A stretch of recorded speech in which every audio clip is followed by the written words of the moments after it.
Hello बच्चों, कैसे हैं आप? आई होप आपकी तैयारी जोर शोर से चल रही होगी। We are back with a new chapter, it's an important one on mutual funds. Chapter 8 of advance financial management CA finals.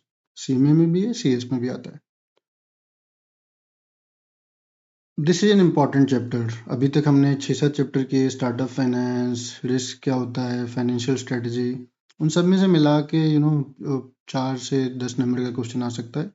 Mutual fund से एक बड़ा क्वेश्चन आने के बहुत बड़ी प्रोबेबिलिटी है।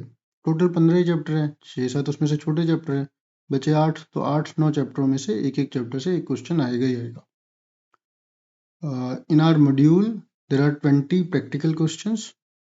We will solve all of those, क्योंकि broadly from the CA वी institute will not ask you to write a theoretical questions like कुछ भी लिख के आ जाओ एलएलबी में। यहाँ पर आपका practical decimal wise understanding wise क्या प्लस करना है, क्या माइनस करना है, वो नॉलेज चेक होगी, एडवांस नॉलेज आपकी चेक होगी। तो we will solve all those questions, they are very good questions, we will solve those questions.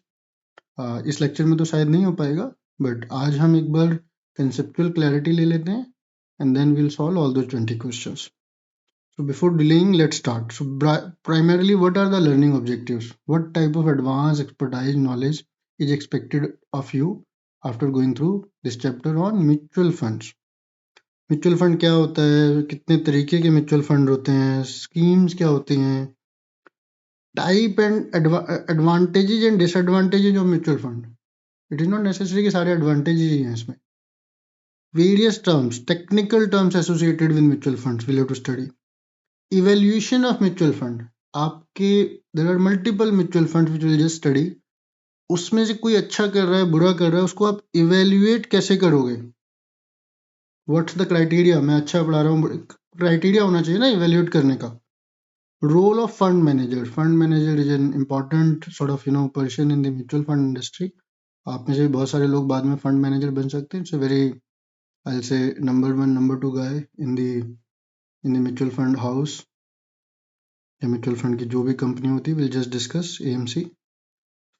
Foreign institutional investors का क्या रोल होता है, डोमेस्टिक इंस्टीट्यूशनल इन्वेस्टर्स का क्या रोल होता है इन the mutual fund.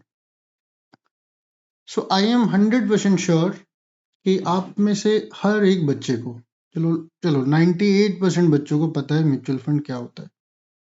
Having said, institute ने अगर आपको चैप्टर दोबारा पढ़ने के लिए बोला है, will have to study.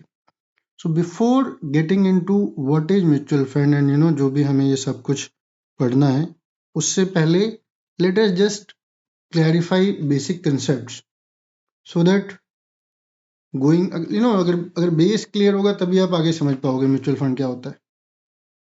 Multiplication से पहले सम और सब्सट्रैक्शन सीखना पड़ता है.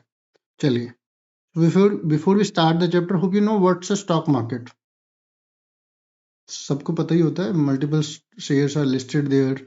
एनएससी है, national stock exchange, Bombay stock exchange. What is a listed share? No need to tell you, you are a CA final student. एक जो शेयर लिस्ट हो जाता है, जो ट्रेड होता है, that is called a listed share. NSC BSC just discuss. What is a large cap? So जो stock exchanges पर स्टॉक लिस्टेड होते हैं, they are under multiple categories. अगर वो बहुत बड़ा ग्रुप है, उसकी मार्केट कैपिटलाइजेशन, उसका शेयर का price multiplied by number of shares, उसका मार्केट कैपिटलाइजेशन बहुत ज़्यादा है, तो that is called a large cap. Same way we have mid cap, same we have small cap. छोटे जो शेयर्स होते हैं, आपको कंपनी लिस्ट करने के लिए तो 5 करोड़ की कैपिटल चाहिए, उससे भी कम कैपिटल चाहिए. तो इतने सारे स्टार्टअप्स भी होते हैं, बट एक जो बहुत बड़ा कंपनी हो गई in the from the perspective of the exchange, that is called a large cap. Simple line, बहुत बड़ी जो कंपनी है they are large cap, medium size companies are medium mid cap, small companies are small cap. अभी हम इसको आगे और detail में पढ़ने वाले हैं. What do you mean by the debt securities? Before you understand the mutual fund, you should understand what is a debt security. Debt security का मतलब हुआ, लाइक अगर कोई कॉरपोरेट है, वो अपने डिवेंचर इशू करता है. डिवेंचर भी कोई इशू करने की चीज़ है भाई. इन ए वे वो बैंक से जाके लेगा तो लोन लेगा. अगर वो पब्लिक से लेगा या इन्वेस्टर से लेगा या फिर सब sort of loan for the corporate, but not from the bank. Loan for corporate. Same way bonds, किसी कंट्रीज में डिवेंचर बोलते हैं, किसी कंट्रीज में बॉन्ड्स बोलते हैं, थोड़ा सा डिफरेंट होता है, but largely the nature of the instrument remains same. Commercial paper are also again loan, but short term nature, less than 1 year type. Fix deposit आपको पता है, बैंक के फिक्स डिपॉजिट, जिसमें आप लोगों ने भी, आपके घर वालों ने भी, सबने डाला हुआ है अपने फिक्स डिपॉजिट्स के ऑडिट भी बहुत किए होंगे. फिक्स्ड रेट इंटरेस्ट मिलता है इन पर, बैंक देते हैं. T bills, government securities, RBI bonds तो वही हो गए, वो प्राइवेट बॉन्ड्स थे, ये सरकारी बॉन्ड हो गए. गवर्नमेंट भी बहुत सारी डेली बेसिस पर कैश ऑपरेशंस करते रहता है, आरबीआई और वेरियस स्टेट गवर्नमेंट्स. वो जो मार्केट से पैसा उठाते हैं, बाद में उसको रिडीम भी करते होंगे, they are all called treasury. Treasury means government securities के जो पेपर होते हैं, they are the T bills. I am explaining you all these things because ultimately mutual fund इन सब में ही कहीं ना कहीं पैसा डालेगा. तो म्यूचुअल फंड पढ़ाने से पहले ये छोटे छोटे कंसेप्ट मैं क्लियरिफाई करा रहा हूँ आपको. वन मोर क्वेश्चन, थोड़ा बेस सेट करते हैं. If you have 100 crore, suppose you have 100 crore rupees, and believe me, जब आप बड़े कॉर्पोरेट्स में जाओगे आपको 100, 500, 1000, 2000, कहीं कहीं पे आपको 10-10 हजार करोड़ रुपए भी मिलेंगे टू इन्वेस्ट. एप्पल जैसी कंपनी में चले गए, आपको शायद 50,000 करोड़ रुपए भी मिले इन्वेस्ट करने के लिए, in case you are their treasury manager. Where will you invest? You are near chartered accountant, सिर्फ एग्जाम ही बचे हैं, आप उस पैसे को कहाँ इन्वेस्ट करोगे? कॉर्पोरेट का पैसा है, we are just studying right now from the corporate perspective. चलो अब इंडिविजुअल भी कर लो, अब तो सीए प्रैक्टिस में भी जाओगे तो आप एक इंडिविजुअल का पैसा भी हो सकता है, हाई नेटवर्थ इंडिविजुअल का, तो आप उसको कहाँ पे इन्वेस्ट करोगे, कहाँ पे इन्वेस्ट करने का सजेशन दोगे? I am right now making you a fund manager. मैंने अपना ही पैसा आपको दे दिया. राकेश झुनझुनवाला की स्टोरी आपने सबने सुनी होगी. सारे ऐसे ही करते हैं, पहले किसी दूसरे का पैसा मैनेज करते हैं, उसको कमा के देते हैं, धीरे धीरे अपना ही पैसा बढ़ते रहता है. तो अल्टीमेटली, और अ पोर्टफोलियो एडवाइजर, जैसे ही आप सीए बन के ऑफिस खोलोगे, लोग आगे आपसे पूछेंगे कहाँ पे पैसा डालें. मेरे से मेरी लाइफ में बहुत सारे लोगों ने पूछा है. अभी पूछोगे सर आप हमें भी बता दो. ठीक है, उस बातों पे आते हैं, कहाँ पे डालना चाहिए, कैसे डालना चाहिए. तो क्या आप उसको इक्विटी शेयर्स में डालेंगे? आप बोलोगे सर बिल्कुल इक्विटी शेयर्स में डालेंगे. कुछ एक इक्विटी शेयर बहुत अच्छे करते हैं, कुछ एक इक्विटी शेयर पिट जाते हैं, कुछ एक इक्विटी शेयर तो इवन डीलिस्ट भी हो जाते हैं, बट कुछ एक शेयर है वो कांस्टेंट बढ़ते रहते हैं. कुछ एक शेयर सालों साल नहीं बढ़ते, बल्क में बढ़ जाते हैं, मतलब 2-3 साल में एक बार बढ़ते हैं. रियल एस्टेट में डालोगे, सब प्रॉपर्टी तो कभी भी नीचे नहीं जाती. आई डोंट नो, मेरी भी विलेज में बहुत अच्छी लैंड है, उसकी रेट कांस्टेंट ही है पिछले 3-4 साल से. जिस घर में मैं रहता भी हूँ, उसका भी घर 4-5 साल कांस्टेंट था. तो बढ़ते हैं, घटते हैं, बराबर रहते हैं. अगर आपने कहीं हाई वैल्यू प्रॉपर्टी ले ली तो घट भी सकता है. There are few people whom I know जिनको प्रॉपर्टी में कभी पैसा नहीं बना. पैसे में भी तो एक अपॉर्चुनिटी कॉस्ट भी तो होती है. गोल्ड, सर ये भी ऊपर नीचे जाता है. फिक्स डिपॉजिट ये कांस्टेंट रहता है, तो से 6%, 7%, डिपेंडिंग अपॉन टेनर एटसेट्रा, ये आपका कांस्टेंट रहता है. Lend to someone on interest, आपके पास 100 करोड़ है, आप मेरे को दे दो, मैं आपको से अगर ये फिक्स 10% में 8 दे रहा है, मैं 10 दे दूंगा. Will you give it to me? Sir हाँ बिल्कुल दे देंगे, हम ट्रस्ट करते हैं आपके ऊपर. भाई ट्रस्ट तो एक बात है, बट आपको ये देखना भी तो पड़ेगा ना उसकी क्रेडिट वर्दीनेस कैसी है. क्रेडिट वर्दीनेस का मतलब, अगर मैंने किसी बिजनेस में पैसा डाला, पैसा डूब गया, तो फिर आप ट्रस्ट का क्या करोगे? क्रेडिट वर्दीनेस मतलब पैसा वापस आने की गारंटी. और आप उसको डाइवर्सिफाइड पोर्टफोलियो में डालोगे, 20%, 10%, 10%, 10%, एटसेट्रा, कुछ और भी डाल दिया कहीं पर, टोटल तो 100 करना ही है. और से ये लो 50% म्यूचुअल फंड में. So all these questions you shall be able to answer. इस चैप्टर में हम सिर्फ म्यूचुअल फंड पढ़ने वाले हैं, बट म्यूचुअल फंड के साथ साथ इन्होंने दो अलग से एक डिटेल्ड पैराग्राफ, हेज फंड क्या होता है, पोर्टफोलियो मैनेजर क्या होता है, उस पर भी पैरा दिया हुआ है, एफएफआईज क्या होते हैं वो भी थोड़ा सा इन्होंने एक्सप्लेन किया हुआ है। हैविंग सेड मोर और less this chapter is on mutual fund. Last में जो क्वेश्चन बनेंगे वो म्यूचुअल फंड को उसकी जो कैलकुलेशन निकलेगी, यील्ड मतलब रिटर्न, रेट ऑफ इंटरेस्ट, ये सब निकलने के बोलेंगे। वैल्यू कैसे निकलती है कि एक म्यूचुअल फंड में आपने 100 करोड़ डाले, इतनी यील्ड है, तो आपको 3 महीने बाद कितना मिलेगा। म्यूचुअल फंड में एक्सपेंसेस होते हैं, किसी में सब अभी हम पढ़ने वाले हैं डिटेल में।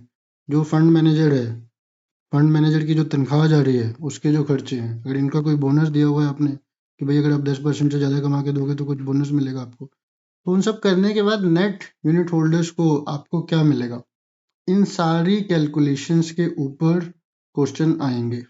20 क्वेश्चन दिए हैं मॉड्यूल में, 2-4 मैं और अच्छे से बना के सारे कंसेप्ट क्लियर करने के लिए बनाऊंगा। इसको डिटेल में पढ़ते हैं, बट चलो एक बार थ्योरेटिकल कंसेप्ट क्लियर कर लेते हैं। एक और सरप्राइज है, बट उससे पहले एक लाइन मैं आपको बता देता हूँ। मैंने समवेयर अराउंड 2007-8 में सुनी थी, 2007-8 में मार्केट क्रैश हुआ था, crash. Everybody is a financial genius when markets are rising. भाई अभी मार्केट राइज कर रही है, तो हमारे मानसी जी ने बोल दिया कि आप रिलायंस के शेयर में पैसे डाल दो। मार्केट बढ़ रही है, मार्केट 20% बढ़ी, रिलायंस का शेयर चाहे 15 बढ़ा चाहे 25 बढ़ा तो 3 महीने में 15% रिटर्न हो गया। एचयूएल में डाल दो, किसी में भी डाल दो, एचडीएफसी बैंक में डाल दो। जब मार्केट बढ़ती है तो लार्जली इन जनरल ना, एक पूरा it's not a right hypothesis, but जब मार्केट बढ़ती है तो ज्यादातर स्टॉक, मैक्सिमम स्टॉक बढ़ते हैं, क्योंकि उस समय थोड़ा डिटेल में बाद में कर लेंगे कि सप्लाई ऑफ मनी हो रही होती है, गवर्नमेंट के पॉलिसीज ठीक चल रही होती हैं, एफएफआई का कॉन्फिडेंस होता है, सबका ही कॉन्फिडेंस होता है, तो कुछ भी आप ले लो सब बढ़ जाता है, कोई ज्यादा बढ़ता है कोई कम बढ़ता है। असली true test of an expert is when markets are either stable और फॉलिंग। मार्केट गिरती है, आपको पता ही है, रिसेशन भी आता है, 6 से 7 साल के साइकिल में एक रिसेशन आता है। बड़े बड़े इन्वेस्टर्स ने इस पे वीडियोज बनाए हुए हैं। तो मार्केट एक जो साइक्लिकल होती है, इस पर हम भी अलग से वीडियो बना देंगे। ये सारी चीजें मैं आपको इसलिए बता रहा हूँ सो दैट आपको म्यूचुअल फंड की, जब हम various type of mutual fund पढ़ें तो आपको क्लैरिटी हो जाए कि मैं क्या कहना चाहता था। अभी मार्केट के आने जाने से मेरे फिक्स डिपॉजिट पे कोई फर्क नहीं पड़ने वाला, शायद मेरे रियल एस्टेट पे कम फर्क पड़े, या एंड ऑल दैट स्टफ। तो आपको थोड़ा बहुत ये बेसिक कंसेप्ट होने चाहिए। अब ये क्या सर जी, कौन सा डायग्राम डाल दिया आपने? तो ये है दोस्तों association of mutual funds of India की वेबसाइट। म्यूचुअल फंड्स में अभी कितना पैसा लगा हुआ है, जीरो काउंट कर लीजिए आप अपने आप। 3 3 6 और एक साथ, हम तो करोड़ों वाली बात करते हैं। 50 लाख करोड़, 50 लाख करोड़, मोटा मोटा इंडिया की जीडीपी के बराबर आ गया ये। 50 lakh crore rupees are invested in mutual funds right now। ये मैंने आज ही अभी 3 मार्च 2024 को अभी ये डाउनलोड करके इसमें लगाया है। 50 लाख तो क्रॉस हो चुका है एंड काउंटिंग, बढ़ेगा ही बढ़ेगा आगे।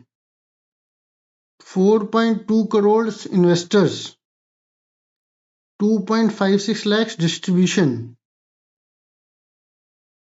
से भी है इसमें, एंटायर इंडस्ट्री फेटर्निटी है। तो सबसे पहली बात तो मैं आपको ये बताना चाहता हूँ, आप अभी सीए फाइनल कर रहे हैं, सीएमए फाइनल कर रहे हैं, म्यूचुअल फंड में अपने आप बहुत बड़ी इंडस्ट्रीज है, इतने बड़े एमसीज है, इतनी सारी जॉब्स होती हैं। पैसे को मैनेज करोगे आप धीरे धीरे, ज़्यादातर फंड मैनेजर फाइनेंस जीनियस होंगे।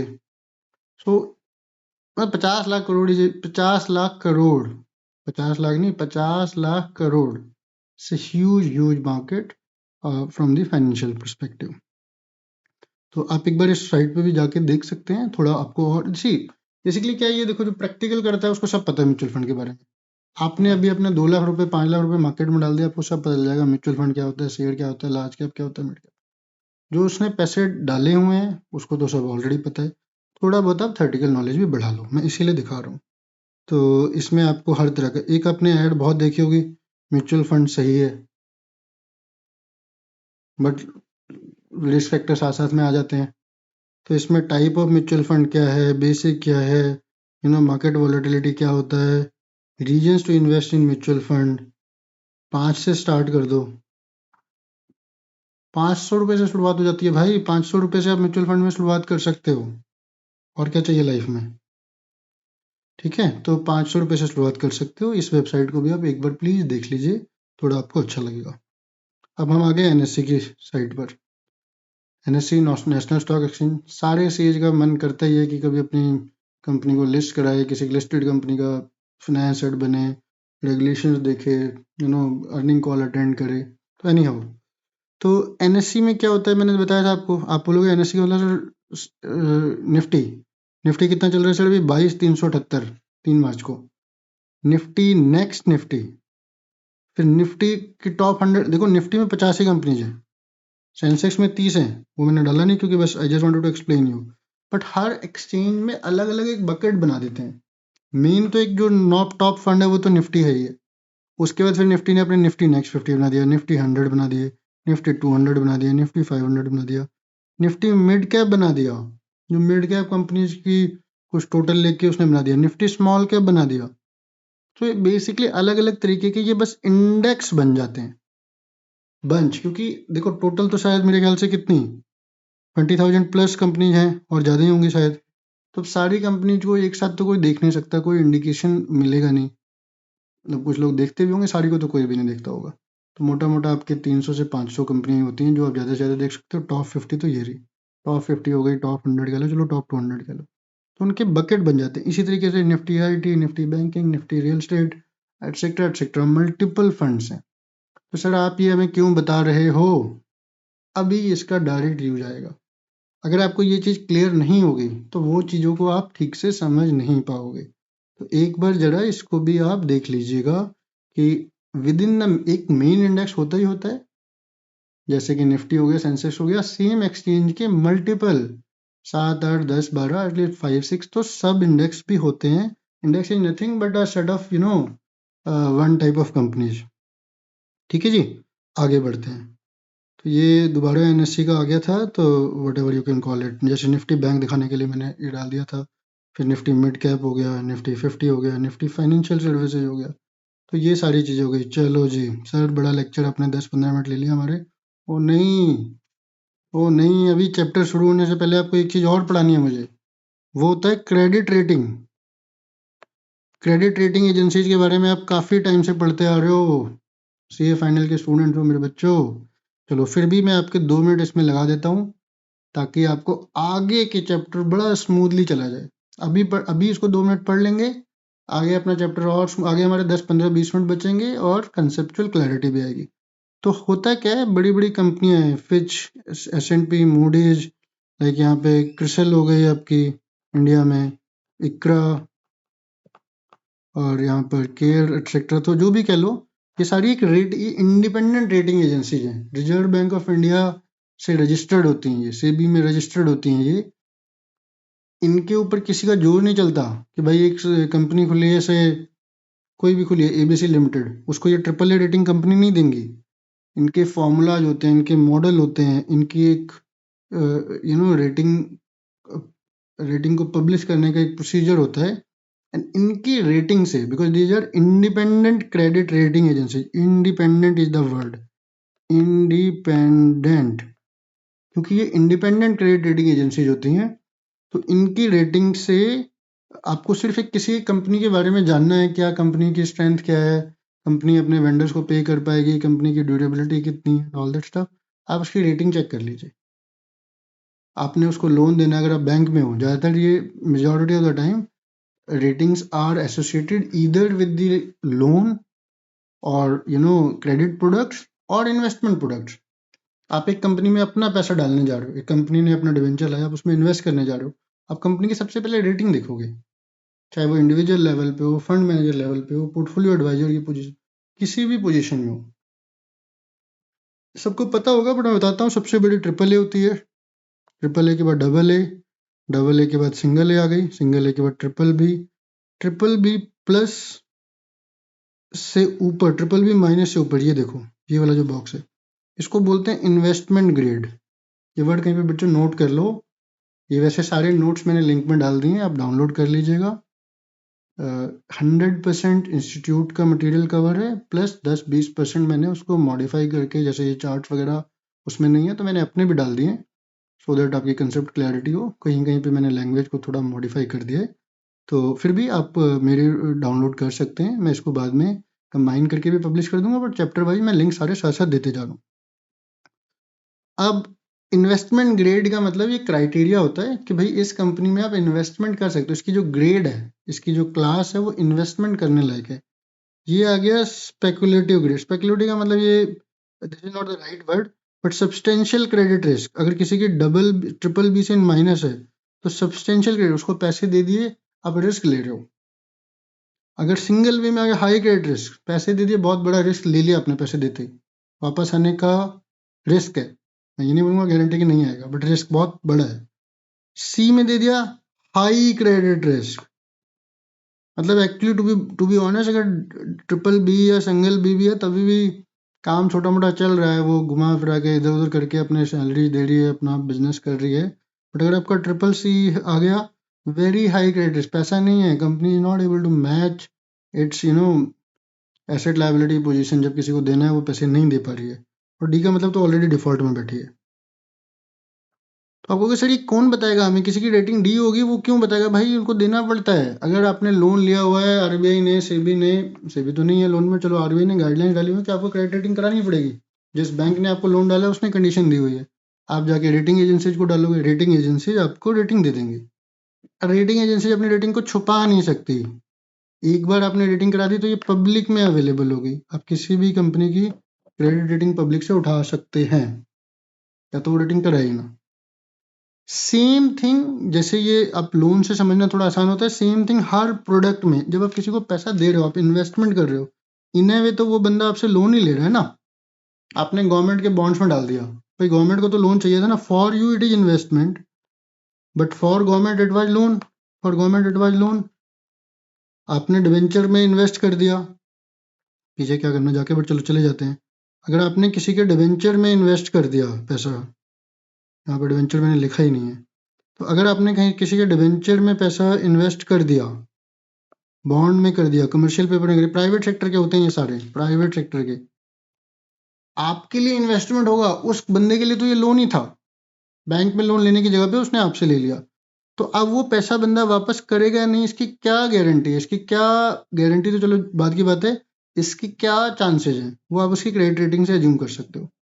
अगर वो सिंगल ए डबल ए तक था तो यहाँ तक तो कोई दिक्कत ही नहीं थी, लो क्रेडिट रिस्क ए कैटेगरी में। ट्रिपल बी तक था, आईजी था, 99% आपके पैसे वापस आ जाएंगे, 95% प्लस। इसके बाद तो फिर आपका रिस्क स्टार्ट हो जाता है। ये देखो, डी का मतलब डिफॉल्ट, सी का मतलब थोड़ा कम डिफॉल्ट, बी का मतलब थोड़ा और, ट्रिपल बी से ऊपर तो अच्छा होता है। So this is a credit rating scale. चलो बच्चों, अब स्टार्ट करते हैं हम अपने चैप्टर का base, what is mutual fund, introduction to mutual fund. थोड़ा सा लेंथी होगा, फर्स्ट टाइम पढ़ रहे हो, मई 24 वाले भी ठीक से देख सकते हैं एक बार। आई नो कि आपने जैसे भी पढ़ा है शायद कुछ चीज मिस हो गई हो, उसको आप एक बार देख लो। We are talking sense only, time waste नहीं करेंगे। नवंबर 24 वालों को तो ये लेक्चर फॉर श्योर देखना ही देखना है, पूरा डिटेल में, हर चीज के शॉर्टकट नहीं हो सकते। तो इसके लिए without wasting too much time हम टू द पॉइंट रहेंगे, बट 100% मॉड्यूल प्लस जो कंसेप्चुअल क्लैरिटी है उसको कवर करने की कोशिश करेंगे। सो म्यूचुअल फंड होता क्या भाइयों, अब डिस्कस करते हैं म्यूचुअल फंड के ऊपर। Trust that pools together the resources of investor. पहले आपको या तो म्यूचुअल फंड भी दिखा दूं एक बार, म्यूचुअल फंड कैसे बनता है एक बार क्विकली आपको म्यूचुअल फंड दिखा देते हैं। सबसे लास्ट में है, बट उसके बाद फिर हम ऊपर आ जाएंगे वापस। बहुत लंबा है दोस्तों, कोई बात नहीं, कर लेंगे। सो म्यूचुअल फंड क्या होता है? इसमें एक आपको स्पॉन्सर होना चाहिए। म्यूचुअल फंड कंपनी क्या होती है, mutual fund asset management company क्या होती है? बेसिकली तो आप एएमसी देखोगे जिनसे आप डील करोगे, बट उस एएमसी के पीछे, AMC asset management company, basically mutual fund house, but इसके पीछे एक स्पॉन्सर होना चाहिए, कोई बड़ा लार्ज कॉर्पोरेट होना चाहिए और ट्रस्टी बना देगा। एएमसी के जो शेयर होल्डर होंगे वो थ्रू ट्रस्ट होंगे। ये जो एएमसी है ये म्यूचुअल फंड की स्कीम लाएगी और इसके जो बॉस हैं वो ये हैं, और सपोर्ट इसको किसी स्पॉन्सर ने, बिग कॉर्पोरेट हाउस ने, जो फाइनेंशियल इंडस्ट्री में होना चाहिए, उसने स्टार्ट किया होगा। तो ये म्यूचुअल फंड स्कीम लाएगी, कस्टोडियन होगा आपका, डीमेट फॉर्म में रिकॉर्ड होगा, आपका आरटी होगा, आपको सारे रिकॉर्ड मिलेंगे। सेबी से रेगुलेटेड है, SEBI is the regulator for mutual fund industry. तो ये तो आपकी छोटी बातें हुई। अभी हम आपकी बड़ी बात, मतलब ये तो आपकी डिटेल में बातें हो गई। अब हम बेसिक लाइन से स्टार्ट करते हैं कि भाई म्यूचुअल फंड होता क्या है। ठीक है जी। So what is a introduction to mutual fund? Trust that pools together the resources of investors to make investment into capital market or other investment. Investors are part owner of the assets of the mutual fund. तो अगर 10 लोगों ने पैसा इकट्ठा करके, 100 लोगों ने पैसा इकट्ठा करके एक अपना एएमसी बनाया हुआ था, उस एएमसी में एक एक्सपर्ट बैठाया हुआ था, तो mutual fund is nothing but a aggregator of individuals money. वो हमारे यहाँ पे पैसा लेकर कहीं आगे इन्वेस्ट करेगा और हमें रिटर्न देगा। प्रोफेशनल्स मनी मैनेजर होते हैं इसमें। तो आपने म्यूचुअल फंड में डाला, म्यूचुअल फंड का मतलब, म्यूचुअल फंड के दो कैटेगरीज में पढ़ सकते हैं। एक हो गया म्यूचुअल फंड की स्कीम, किस स्कीम में डालोगे आप, SCHEME। एक हो गया म्यूचुअल फंड हाउस। तो म्यूचुअल फंड हाउस कई सारी स्कीमें बना सकता है, अभी जैसे हमने पीछे देखा था। एक एक म्यूचुअल फंड हाउस से 10, 15, 20 स्कीमें बनाता है, वो सब अभी हम पढ़ने वाले हैं। तो हर म्यूचुअल फंड हाउस में अलग अलग तरह की स्कीम्स के लिए अलग अलग तरह के प्रोफेशनल्स होंगे। प्रोफेशनल को पैसे दे रहे हो आप, पैसे इन अ वे आपके पैसों से ही उनकी सैलरी जाएगी, पूरा सेटअप का भी खर्चा जो होगा, एक्सपेंस भी, वो भी आप ही बेयर करोगे। मतलब जिन्होंने resources of investors, I mean जिसने भी एग्रीगेट किया है पैसा, वो सबके पैसे में से कटेगा, वो सब अभी बताने वाले हैं हम आपको। सो अब वो क्या करेगा, म्यूचुअल फंड का जो प्रोफेशनल है उन पैसों को लेके किसी ना किसी एसेट क्लास में डालेगा, किसी ना किसी सिक्योरिटीज में डालेगा। अगर उनकी वैल्यू अप हो जाती है, goes up, then return on the investment goes up and vice versa. आपसे अभी हमने डिस्कस किया कि मार्केट में हमेशा रिटर्न अप तो नहीं होती, बट अब अप नहीं होती, मतलब आप बोलोगे क्या सर नहीं होती क्या, मतलब ये तो सब एक्सपीरियंस से आता है बच्चों। देखो जब मैंने अपना करियर स्टार्ट किया था 15,000 पे स्टॉक मार्केट थी, इस समय 73 पे है। 15 से मैंने 7 भी देखी, तो अप एंड डाउन होते रहता है। तो लॉन्ग रन में पीपल से कि लॉन्ग रन में रिटर्न आ ही जाते हैं, but it is not necessary. अभी हम इसको ज़्यादा डिटेल में डिस्कस नहीं करते, but the bottom line is कि आपको जो भी आप पैसा दोगे, जो भी उसने लोगों से पैसा, इन्वेस्टर से पैसा इकट्ठा किया, वो किसी सिक्योरिटीज में डालेगा। कौन? Mutual fund house. How? Through professional setup. और अगर वो जिस एसेट में डाला वो पैसा बढ़ेगा, तो इन ए वे इन्वेस्टेड का प्रोपोर्शनेट यील्ड भी बढ़ रही है, आपकी रिटर्न भी अप जा रही है। अगर वो सिक्योरिटी गिर गई तो फिर इन्वेस्टर की भी सिक्योरिटी गिरेगी। The net income earned is shared among the unit holders in proportion. ठीक है। Fund house charges fees based on the value of asset for managing and administrating the investment portfolio। तो सीधी सी बात है, investor जो है fund house को पैसे दे देगा, मनी फंड हाउस के पास आ जाएगी, इसने एक्सपर्ट बैठा रखे हैं, ये आपसे कुछ फीस लेगा,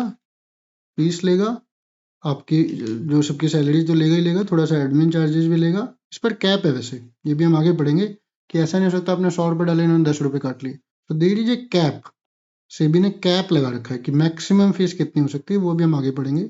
सो ये किसी ना किसी तरीके की एसेट क्लास में, सिक्योरिटीज में डालेगा। मैं बार बार शेयर वर्ड अवॉइड कर रहा हूँ, क्योंकि ये शेयर्स में भी डाल सकता है, ये रियल एस्टेट में भी आई डोंट नो डाल सकता है, ये गोल्ड में डाल सकता है, ये कॉर्पोरेट बॉन्ड में डाल सकता है, ये डिवेंचर में डाल सकता है, मनी मार्केट में डाल सकता है। तो अगर शेयर में डाला तो शेयर अगर बढ़ेगा तो फिर वो रिटर्न आपको पास करेगा। अब वो ये तो बड़ा सिंपल सी चीज़ है यार, आपको समझ में आएगी होगी, इतनी देर से समझा रहा हूँ। अब म्यूचुअल फंड हाउस जो है, जो म्यूचुअल फंड हाउस है, इसकी भी एक अपनी अगर इसने रिलायंस के शेयर में पैसा डाला है, रिलायंस का शेयर अभी 3000 का चल रहा है, एचडीएफसी का शेयर 1600 का चल रहा है, इसकी एक अलग एनएवी चल रही होगी। अगर सपोज आपने 10 लाख रुपए डाले,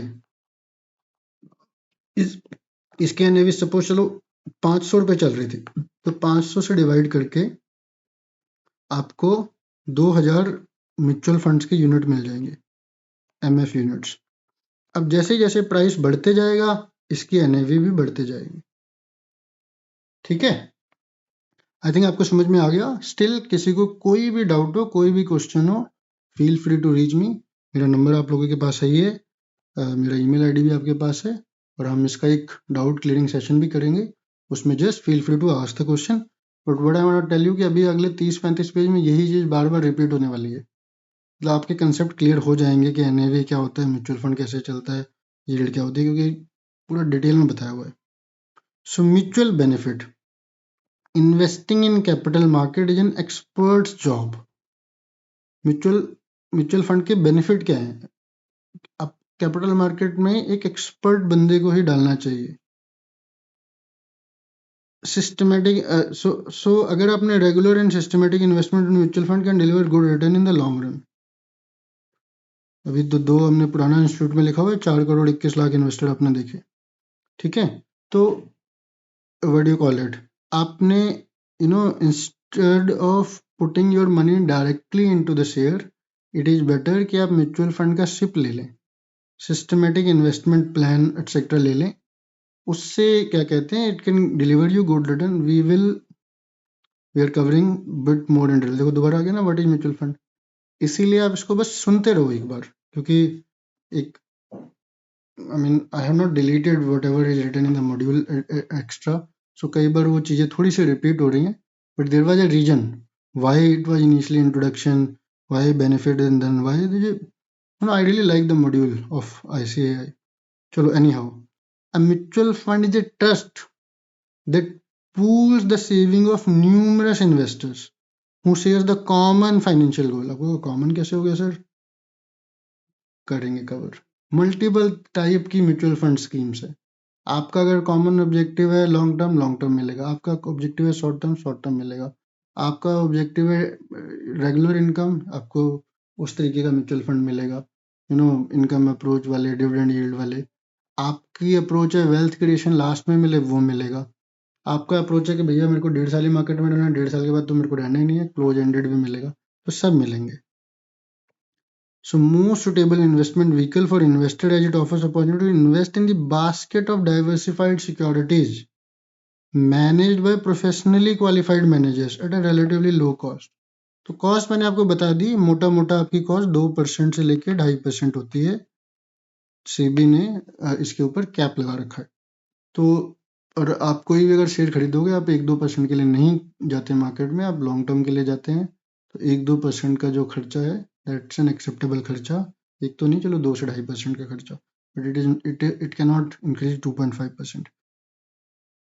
So we can say mutual fund trust pools resources from large number of investors through issue of units। I was just trying to explain you unit कैसे निकालते हैं। एक म्यूचुअल फंड का इतने एसेट है, उसके पास इतने इन्वेस्टर हैं, एनएवी निकालो, ये सब क्वेश्चन बनेंगे अपने practical. Market instrument such as share, debenture, bonds, money market instrument like commercial paper, certified deposit etcetera. Who can invest in mutual fund? अब जैसे कि ऊपर था एक वेबसाइट पे लिखा हुआ है 500 रुपए से आप स्टार्ट कर सकते हो। आपने अगर 500 रुपया डाला, इस समय मारुति का शेयर 10,000 रुपए का चल रहा है, कुछ एक शेयर्स ऐसे हैं जो 40,000 रुपए के चल रहे हैं। अब शेयर तो आपको मिनिमम एक तो खरीदना पड़ेगा, तो आप इनडायरेक्टली आप डाइवर्सिफाई कर देते हो, बास्केट ऑफ डाइवर्सिफाइड। वो म्यूचुअल फंड आपके ब्याह पे 100 लोगों से पैसे लेके डाल रहा है, तो डायरेक्टली इनडायरेक्टली आपको उसका बेनिफिट मिल जाता है कि आपका 500 रुपया भी एटलीस्ट जिस जिस म्यूचुअल फंड ने जहाँ जहाँ डाला हुआ है, तो म्यूचुअल फंड आगे पैसा डालता है, वो अभी मैं आपको कवर करूंगा like 50-100 different type of asset class में हर म्यूचुअल फंड ने पैसा डाला होता है। मतलब मिनिमम आई से 10 to 12 तो सबने डाला होता है, डाइवर्सिफाई करके रखेंगे ना। Who can invest in mutual fund? Any buddy, matter खत्म। एज फ्यू एज 1000 रुपीज, हमने 500 पढ़ा था, तो आप इसको म्यूचुअल फंड को स्टार्ट कर सकते हो। आपके लिए pre requisite will be a demat. ये मैंने डाल दिया है, ईएमसी में नहीं था, क्योंकि आप कहीं कुछ ना कुछ तो कहीं ना कहीं पे तो आपके वो डीमेट फॉर्म में पता तो चलेगा कि म्यूचुअल फंड कितने यूनिट आपने होल्ड किए हैं। ज़्यादातर सारे बैंक्स ने आपका खोला होता है, आपके बैंक ने आपको डीपी नंबर आपका खुला होगा, तो उससे आप उसको already you can use that number. How mutual fund works for you. भाई शेयर कैसे काम करता है आपके लिए? शेयर क्या काम करता है? अपने पैसा डाला, वो बढ़ते रहता है, गिरते रहता है, स्टेबल रहता है। म्यूचुअल फंड कैसे करता है?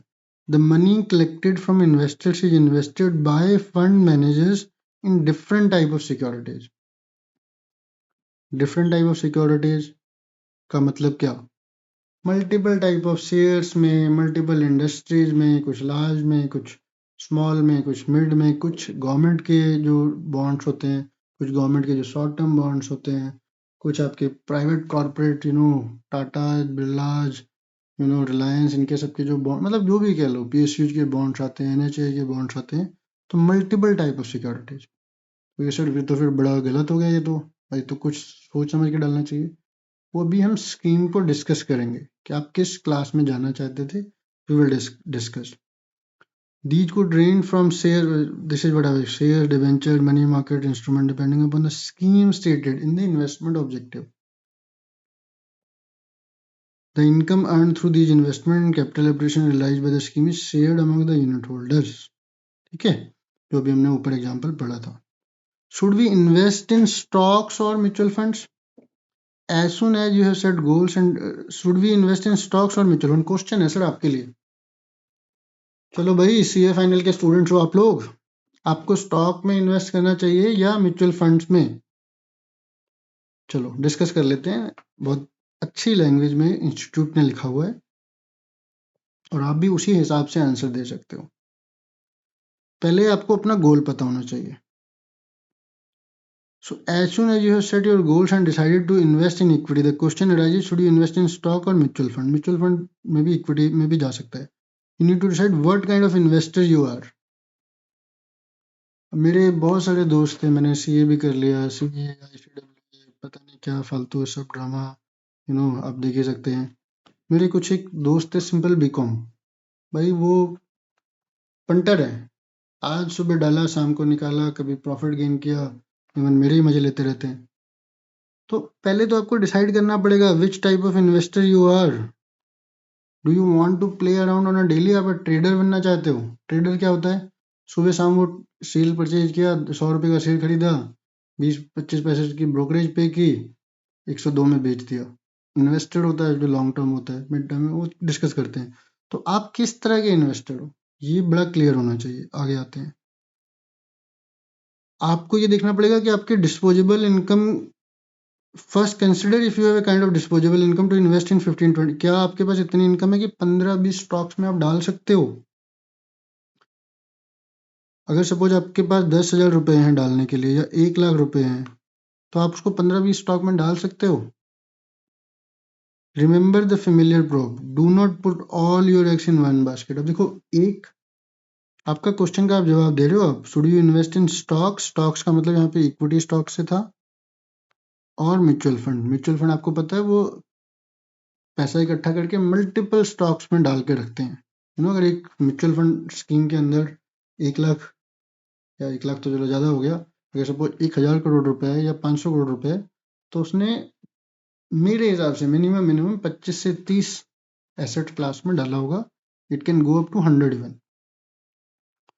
ठीक है, हमको डाइवर्सिफाई करना जरूरी होता है। Do not put all your eggs in one basket. Sir क्यों नहीं डालें, हम तो एक ही में डालेंगे, क्या फर्क पड़ता है? बड़े से बड़े बैंक बैठ जाता है, बड़े से बड़ा कंपनी बैठ जाती है, बड़े से बड़ा जो आपका ट्रस्टवर्दी सोर्स है, कुछ भी हो सकता है। भूकंप आ सकता है, सुनामी आ सकती है, नई टेक्नोलॉजी आ सकती है, गवर्नमेंट गिर सकती है, एक particular whatever you can call it. So generally these are basic investment philosophies कि आप क्या कहते हैं, do not put all your eggs in one basket. तो चलो एटलीस्ट 6-7-10 तो रखो यार, कुछ तो डाइवर्सिफाई करो। You may even this might even not, शायद ऐसा हो कि 6 में से आपका एक ही स्टॉक चले, और वो बाकी 6 आपके लॉस में, एक आगे चला गया, फिर भी it is advise that do not put your what do you call it all eggs in one basket. If you have 5,000, it would be impractical for you to invest in many stocks on your end. Many beginners tend to focus on stock that have market price of less than 50 or 100. मेरा एक चलो दोस्त को क्या बदनाम करना, 50 रुपए के 100, 2-2 रुपए के शेयर मिलते हैं सर, 1-1 रुपए का शेयर मिलता है। उनके नंबर ज्यादा होते हैं, कंपनी छोटियां होती हैं, 10 करोड़ की कंपनी है, उसने 1-1 रुपए के 100 करोड़ शेयर निकाल रखे हैं, कंपनी में जान कुछ है ही नहीं। तो आपको ये तरीका ठीक नहीं होता। आपको उस शेयर की बुक वैल्यू कितनी है, आपका प्राइस अर्निंग रेशियो कितना आ रहा है, वो कितना सपोर्ट कर रहा है, कंस्ट्रक्ट कर रहा है, वो देखना पड़ेगा, रिस्पेक्टिव कि वो 1000 का शेयर है, 20,000 का शेयर है, जो भी होता है। तो छोटे शेयर्स, पेनी स्टॉक्स या whatever you can call it, 150 रुपए वाले, I am not saying these are bad, but it's not, एक शेयर का price is not an indication कि वो शेयर ग्रो करेगा। हाँ, छोटे शेयर्स होते हैं, छोटे इन्वेस्टर्स में डाल सकते हैं, इसीलिए किसी कंपनी के शेयर बहुत बड़े हो जाते हैं प्राइस के, बढ़ के, तो उसको तोड़ देते हैं, नंबर ऑफ शेयर्स बढ़ा देते हैं, but you have to go on the strength of the company, not the face value of share. कई बार आपको 10 रुपए में बहुत अच्छा शेयर भी मिल सकता है, आई एम नॉट सेइंग कि नहीं मिलेगा, ठीक है। ऑन द अदर हैंड, और ये क्या होता है कि अगर आपने एक शेयर में भी डाला तो आपको ब्रोकरेज लगती है दोस्तों, ये बड़ा प्रैक्टिकल है। मैं सबसे, मेरी रिक्वेस्ट है, मैं रिक्वेस्ट कर रहा हूँ आप लोगों से कि जितना जल्दी आप इस मार्केट में आओगे, आप देखो बड़े बड़े ट्यूशन वालों को 50,000 रुपये, 1 लाख रुपए दे के सीख रहे हो सारी चीज़। मेरी हम्बल रिक्वेस्ट है, आप 10,000 रुपये मार्केट में डाल लो, आपको पता चल जाएगा ब्रोकरेज क्या होती है, ब्रोकरेज कैसे लगती है, सेल पे कितनी लगती है, परचेज पे कितनी लगती है, डिलीवरी क्या होता है।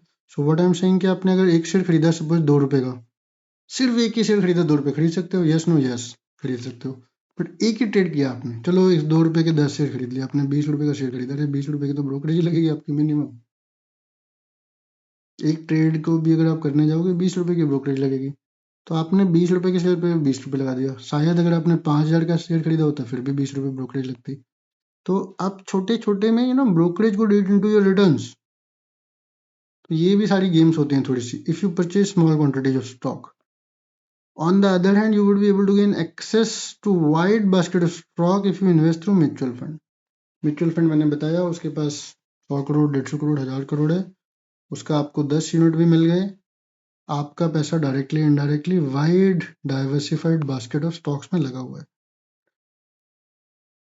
ठीक है। जब जैसे जैसे पैसा बढ़ते जाएगा आप निकाल के इक्विटी में भी बाद में डाल सकते हो। सो अगर सपोज आप सिर्फ 1000 ही डाल सकते हो month in the stock market, you can simply invest a fund every month through systematic investment plan. मतलब देखो यार, ये पहले बहुत चलता था, आजकल ऐड कम हो गई हैं, SIP SIP SIP कहते हैं, जो मिडिल क्लास होती है या whatever you can call it, government employees हैं या उनको एक मंथली सैलरी आ जाती है, मान लो 70,000 रुपये से 1 लाख रुपए। अब उन्होंने डिसाइड कर रखा है, मेरा एक रिलेटिव है, मतलब 8 लाख का पैकेज है उसका, से उसको 60,000 रुपये मिलते हैं महीने के, उसने एक 10,000 रुपये का कुछ डाल दिया म्यूचुअल फंड में किसी न किसी ने। सो ये क्या होता है मंथली। सो आपको एक सिस्टमेटिक इन्वेस्टमेंट, आपको देखो एक्सपर्ट आप हो नहीं, मतलब हो सकते हो, I am sorry, few of you might be an expert, but generally you guys are not expert. Mutual fund industry आपसे 1 से 1.5% आपकी फीस ले रही है। विद इन म्यूचुअल फंड कैसे सिलेक्ट करना है अभी हम नीचे पढ़ेंगे उसको। हर महीने आपने डाल दिया, let the professional fund manager sitting there, chief investment officer उनका बैठा है या जो भी फंड मैनेजर बैठा है, जो मेरे ख्याल से आप में से भी जो जो बच्चे मेरे सारे लेक्चर देखने वाले हैं, जो पूरा ठीक से पढ़ने वाले हैं, आई कैन गारंटी उसमें से 5-10 तो फंड मैनेजर भी बनेंगे। तो आप अपने 10 साल बाद आप कहीं फंड मैनेजर बैठे हो, 10 साल का experience is good to be a fund manager, तो आप उसको डालने दो यार, डाल दिया, it's a good method. You can save yourself trouble of scouting for a stock every month. Question का आप आंसर क्या दे रहे थे, should we invest in stock और म्यूचुअल फंड। तो हमने क्या डिसाइड किया, what type of investor you are. उसके बाद हमने आपको बताया कि छोटे बड़े क्या होते हैं। अब एक नया पर्सपेक्टिव आपको डाल देते हैं इसी क्वेश्चन के ऊपर, do you have time to pick stocks. एक किसी भी स्टॉक को पढ़ना, वॉरेन बफेट बोलेगा ये किताब पढ़ो, वो किताब पढ़ो, मैं रोज 200 पेज पढ़ता हूँ। भैया आपके पास टाइम है? किसको वॉरेन बफेट का नाम नहीं पता, हाथ खड़ा करे। So Warren Buffett is one of the biggest investor, जिसने अपना पैसा ही स्टॉक मार्केट से बनाया है। वो स्टार्टिंग से ही 14-15 साल की उम्र से ही उसका इंटरेस्ट है स्टॉक मार्केट में, स्टार्टिंग से। सो ग्लोबली ये जनरली टॉप टॉप 3 रिचेज में भी आ जाते हैं। सो स्टॉक मार्केट का अपने भगवान कह लो। इंडिया में पहले राकेश झुनझुनवाला जी होते थे, राधा किशन दमानी जी हैं अभी, और बहुत सारे और लोग होंगे, but Warren Buffett is one of them. तो ये क्या बोलते हैं सर? गुरु जी बिल्कुल सही बोलते हैं। वैसे हम चाहे जो भी मैं अभी बोल लूँ आपको कि भैया 200 पेज रोज पढ़ो, 200 pages. Do you have time to pick stocks? वही क्वेश्चन, पहले तो आप डिसाइड कर लो कि आप करना क्या चाहते हो। अभी एक नीचे और क्वेश्चन आएगा, वो आ ही गया। How many great investors have you heard of who have not made investing their full-time job? So great investors like Warren Buffett, Rakesh Jhunjhunwala, Radha Kishan Damani ji, और भी बहुत सारे हैं। I know the name but I just, so कोई भी उसमें से part timer नहीं था। ये मैं नहीं बोल रहा कि पार्ट टाइम से आप पैसे नहीं बना सकते। साइकोलॉजी ऑफ मनी किताब पढ़ोगे, बात तो वही है। आपने म्यूचुअल फंड में डाल दिया, बिना देखे आपने सिर्फ डाल रखा है, कोई ना कोई प्रोफेशनल। देखो पैसा जो वॉरेन बफेट ने बनाया कमाया स्टॉक के ऊपर गया है ना। तो इम्पोर्टेंट क्या है कि पैसा स्टॉक मार्केट में डालना। अब ये बड़ा ट्रिकी चीजें हैं। स्टॉक मार्केट हिस्टोरिकली अगर आप देखोगे तो बड़ी बड़ी है, बट अगर आपका टाइम हॉरिजन 3 साल का, 5 साल का, 7 साल का हुआ, 7 साल तक का तो इंडिया में रिसेशन नहीं है, बट कुछ एक मार्केट ऐसी है, रशिया मार्केट है आपकी, कुछ इवन चाइना मार्केट है, ये कई बार स्टेबल हो गई है 10-10 साल तक भी।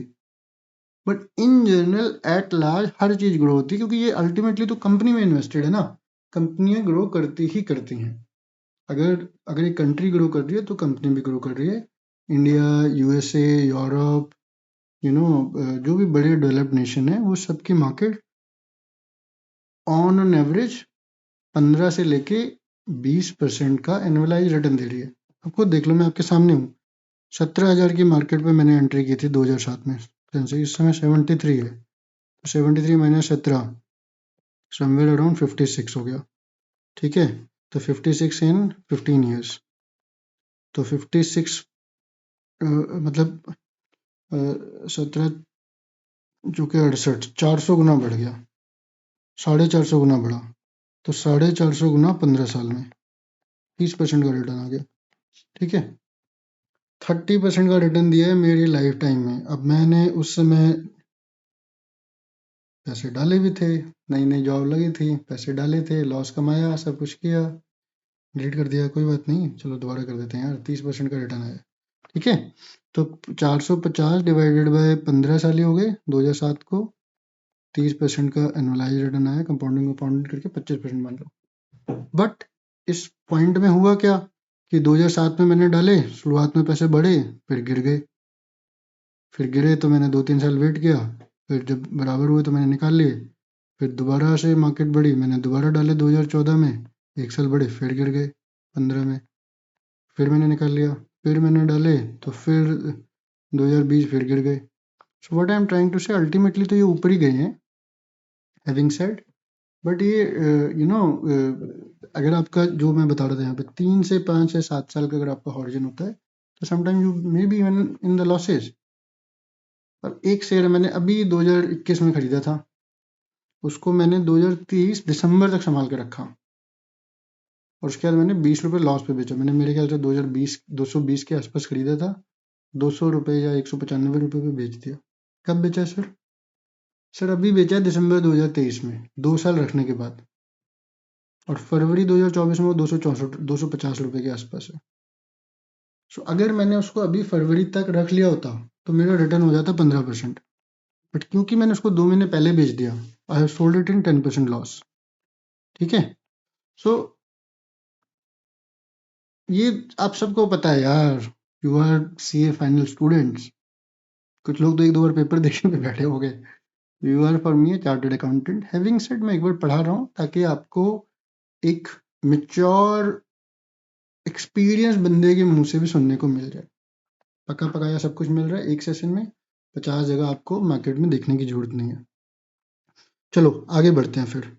So you need to invest in considerable amount of time reading newspaper, magazine, annual report, quarterly update, industry report। ये सब पढ़ने के बाद ही आप एक अच्छा डिसीजन ले सकते हो। Just give me second guys.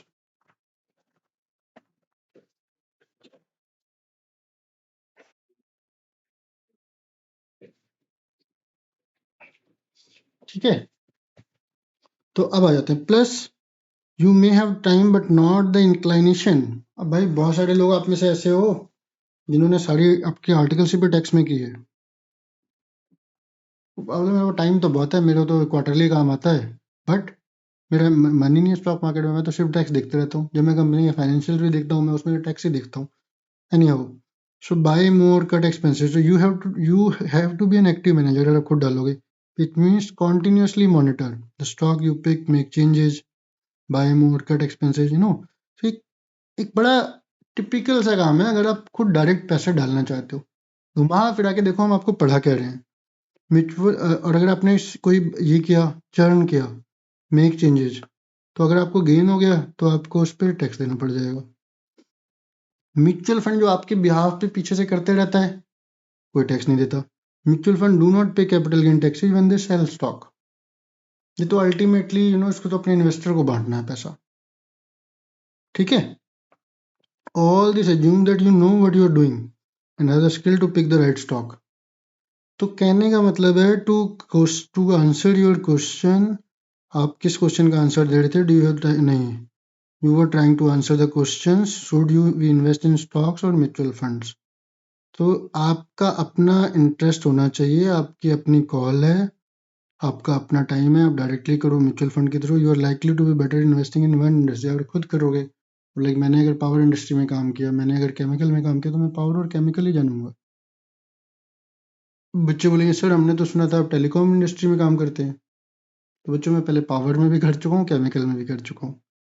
सो उसी इंडस्ट्री की आपको ज़्यादा नॉलेज होगी। You will not know IT. मेरे को नहीं समझ, अब मैंने तो वैसे आईटी में भी काम कर लिया है, तो एयरलाइन इंडस्ट्री है, होटल इंडस्ट्री है, you will not know the nuances, the demand supply mismatch, और एक ब्रॉडर व्यू भी नहीं ले सकते। एक ब्रॉडर व्यू भी नहीं ले पाएंगे आप, क्योंकि आप उस लाइन में नहीं हो। ले सकते हो बट फिर वो आपकी हाफ हार्टेड नॉलेज होगी। If you if you love and thrill ups and down in the stock market, आपको कब खुद करना चाहिए? If you find your self turning business channel, हमेशा आप पढ़ते रहते हो, न्यूज़पेपर पढ़ते रहते हो, मल्टीबैगर स्टॉक ढूंढते रहते हो। If you have an instinct in spotting stocks and importantly discipline to act on it. अगर आपका ये खुद का ही, मेरे बहुत सारे दोस्तों में है, वो इनको स्टार्टिंग से स्टॉक देखने में मजा आता है। कुछ एक तो मेरे सीएस फ्रेंड है जो इसमें एक दो स्टेप्स और आगे हैं। If you have the emotional maturity to cut your losses, आपका बहुत ही पसंदीदा स्टॉक था, आपने चूज किया, आपने पढ़ा, उसके चेयरमैन को सुना, उसके बिजनेस को सुना, बट अगर आपको लग रहा है कि इंडस्ट्री खराब चल रही है, you shall have the emotional maturity. क्योंकि जो आपका फंड मैनेजर, अगर आपने म्यूचुअल फंड में डाला है, वो गलतियां उससे भी हो सकती है, ऐसा मैं नहीं बोलूंगा, बट वो तो काट देगा, वो तो मतलब बेच देगा उसको, कट कट द लॉसेज कर लेगा। So when the stock prices are decreasing, तो आपको ये सारी चीजें, अगर आपने ये सारी चीजें हैं, तब तो आप पैसा डालो। ये सारी गुड क्वालिटी है तब तो डालो, otherwise hand over your money to the professional money manager. सारी कहानी घुमा फिरा के 2 पेजों में चैप्टर यही था कि या तो आपका दिल भी है, आपके पास दिमाग भी है, आपका टाइम भी है, आपके पास आप में इमोशनल मेच्योरिटी भी है, आप इंडस्ट्री को भी जानते हो, यू नो आप क्या कहते हैं, सब कुछ कर रहे हो, फिर तो आप डायरेक्ट डालो। अदरवाइज आप उसको क्या कहते हैं, सीधे साधे एक बंदे को दे दो पैसा, आप फायदे में रहोगे। डिस्क्लेमर डाल रहा हूँ, देखो सर हर एग्जाम्पल अलग होता है। मैंने अपने 2-3 बॉसेज को देखा है, कुछ ने डायरेक्ट भी लगाया था, कुछ लोग ने म्यूचुअल फंड में डाला था, कुछ एक बहुत पढ़े लिखे लोग थे, CS आई, उन्होंने म्यूचुअल फंड में डाला था। तो आइडिया यही है कि जब हम यंग होते हैं, हमें लगता है कि हम, मेरे को भी यही लगता था, मैं जनरली खुद बहुत कम मैं म्यूचुअल फंड में डालता हूँ। आई एम नॉट सेइंग कि मैंने नहीं डाला। हमें लगता है कि यार हम खुद कंपनी को पढ़ के करेंगे, वाई टू पे अ fund manager 2%। Having said, because of all these reasons mutual fund industry grow कर रही है। आपके और मेरे कहने से कुछ नहीं होगा। 50 लाख करोड़ रुपए पड़े हुए हैं 4.21 करोड़ लोगों के। पूरे इंडिया में around 5 lakh crore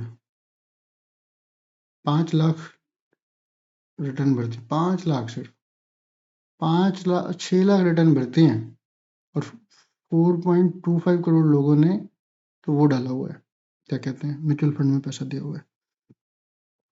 any how, नहीं, 6 करोड़ रिटर्न भरते हैं। तो 6 करोड़ रिटर्न भरती हैं और 4.5 करोड़ लोगों ने म्यूचुअल फंड में पैसा डाला। तो ज़्यादातर लोगों ने म्यूचुअल फंड में पैसा डाला हुआ है। क्यों डाला हुआ है ये सब आपने देख लिया। अभी हम इसको और डिटेल में आगे पढ़ेंगे, आपको और मजा आने वाला है। चैप्टर थोड़ा लेंदी है, एक बार पढ़ लो, मैं लाइन बाय लाइन पढ़ा रहा हूँ। इसके बाद सिर्फ आपको ब्रॉड रीडिंग देनी है, मेरे नोट से देख लेना, कुछ दोबारा पढ़ने की जरूरत नहीं पड़ेगी। अपना just keep doing your brain storming, just keep thinking, just keep engaged, try and understand, you would B master of this chapter. अब आता है क्लासिफिकेशन ऑफ म्यूचुअल फंड। अभी हम और इसको और डिटेल में पढ़ते जाएंगे, इतनी अच्छी चीज क्यों है या इतनी डीप क्यों है, इतनी मार्केट में इसकी पेनिट्रेशन कितनी ज्यादा है ये। सो क्लासिफिकेशन क्या होता है? फंक्शनल, जिस तरीके से वो काम करता है। पोर्टफोलियो, किस तरीके के स्टॉक वो अपने पास रखता है। समवट ओनरशिप वाइज, कुछ एक जो पीएसयू म्यूचुअल फंड होंगे एंड ऑल दैट स्टफ। तो उस जिस टाइप ऑफ कंपनी में वो पैसे डाल रहा है उसकी ओनरशिप वाइज, ठीक है। फंक्शनल 3 तरीके के होते हैं, open ended, close ended, interval funds. अब बोलो सर थोड़ा स्लो करो, अब तक जब स्लो करना था, जब आपको तेज करना था तब आप स्लो कर रहे थे, चलो स्लो कर लेते हैं। ओपन एंडेड फंड्स, अब कुछ एक फंड्स ऐसे होते हैं, investor can enter any time, exit any time. आप कभी भी उसमें पैसे डालो, एनएवी लो, कभी भी आप वहां से अपना रिडीम कराओ, आगे निकलो, चलते रहेंगे। ओपन एंडेड, कोई खत्म नहीं होता। Also the capital of the funds is unlimited and redemption period is infinite. चलते रहते हैं, बढ़ते रहते हैं, ठीक है, क्योंकि इनका वे ऑफ वर्किंग डिफरेंट होगा। ये ओपन एंडेड क्यों है? क्योंकि ये सपोज एक पर्टिकुलर टाइप ऑफ एसेट में डालते हैं जो हमेशा चलते रहता है। कुछ एक आगे close ended, the investor can invest into the scheme during the new fund. अब ये जो स्कीम क्लोज एंडेड है, एक पीरियड के लिए ये म्यूचुअल फंड खुला, 1000 लोगों से 2000 जितने ने पैसा डाला था डाला, उसने उस पैसे को जो पर्टिकुलर एसेट्स थे जो इसके फंड मैनेजर ने प्लान कर रखे थे उसमें पैसा डाला, पैसा वो लॉक हो गया। एक इसका डिसाइडेड रिडम्पशन टाइम था, उस दिन आपको सब कुछ रिडीम करके पैसा मिल गया। Scheme has been limited life at the end of which the corpus is liquidated. ये होती है क्लोज एंडेड स्कीम्स। गाइस, जब मैं 2007 में म्यूचुअल फंड पढ़ रहा था, बस यही open ended, close ended, theoretical. आपकी किस्मत इतनी अच्छी है, आपको थोड़ा समझा के बंदा मिल रहा है। मैंने म्यूचुअल फंड नहीं डील किया था, पेपर में दे के आ गया, मेरा पेपर बहुत अच्छा हुआ था। Having said, I am so happy that I am teaching you guys. आपको सिर्फ एग्जाम में क्लोज एंडेड तो आप भी पढ़ लोगे यार, ओपन एंडेड तो कोई सीए फाइनल के स्टूडेंट हो यार। You already have achieved a lot in your life.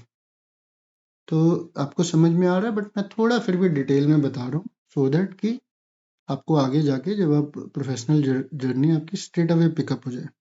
The investor can make his exit in scheme by selling the stock market. जो ये क्लोज एंडेड भी होती हैं, ये भी लिस्टेड होती हैं, तो म्यूचुअल फंड हाउस तो नहीं लेगा इसे, बट आप उसको मार्केट में ट्रेड करके ऑफ मार्केट बेच सकते हो। तो ये क्लोज एंडेड क्यों होती हैं वो भी मैं बताऊंगा आपको। ओपन एंडेड तो आसान है, बट वो भी अभी आगे दोबारा से आएगा जब स्कीम को पढ़ेंगे। तो interval schemes are a combination of open ended and close ended. इसका मतलब इसमें मल्टीपल टाइम ये स्कीम खुलेगी और मल्टीपल टाइम आप इसमें एंटर कर सकते हो। तो ये दोनों के इसमें ना दोनों अप्रोचेज होती है। आप एनएवी पे मंथली, क्वार्टरली, एनुअली, हर बार आता है, इसने एक प्लान बनाया, कहीं पे इन्वेस्ट किया, they can make fresh use of during the specified interval period. Maturity period is not defined, जैसे कि क्लोज एंडेड में डिफाइन होता है, इसमें डिफाइन नहीं होता। अब आ जाते हैं क्लासिफिकेशन, पोर्टफोलियो बेसिस पे क्लासिफिकेशन। ये इंपॉर्टेंट है गाइस, इंपॉर्टेंट तो वो भी था, ये ज्यादा इंपॉर्टेंट है। जब आप कहीं कॉर्पोरेट में इंटरव्यू देने जाओगे, ये आपसे खुद ही पूछो mutual fund mutual fund mutual fund क्या म्यूचुअल फंड? अरे भाई म्यूचुअल फंड या तो इक्विटी होगा या डेट म्यूचुअल फंड होगा। स्पेशल बीसी का पार्ट है।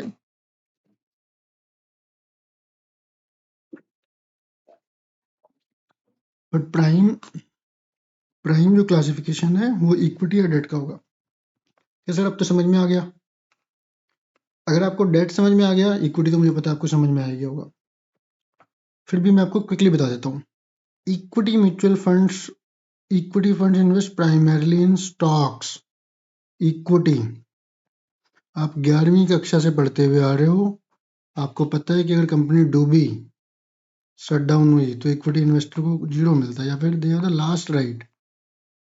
और सबसे पहला राइट किसका होता है? First right is of debt investor, जो भी सिक्योर्ड होते हैं।